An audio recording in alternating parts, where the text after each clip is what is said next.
সবাই দেখেন কষ্টের একটি ভিডিও। হ্যাঁ বলেন সাহেব। কেউ টান দিবেন না। ঠিক আছে সাহেব, দেন।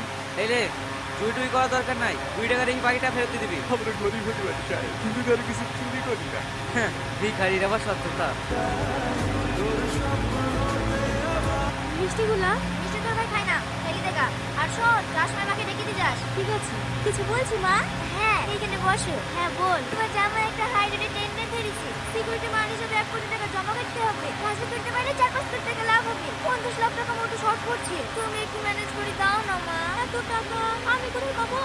আমাদের 12-13 বিঘি জমি নাই, ওই জমিগুলো বেচে দাও না মা। একবার টেন্ডারটা হাতে পেয়ে গেলে তো ওরকম জমি 1-2 বিঘি কিনা হবে। ঠিক আছে, তুমি কোনো চিন্তা করো না জামাই, আমি খরিদটা দেখছি। আরে আরে কি করছো? মিষ্টিটা খেলে না? আমার মিষ্টি খেতে ভালো লাগে না। মিষ্টি আবার তোর অফিস নাই নাকি? দাও আমাকে দাও। আমার মিষ্টি খেতে খুব ভালো লাগে।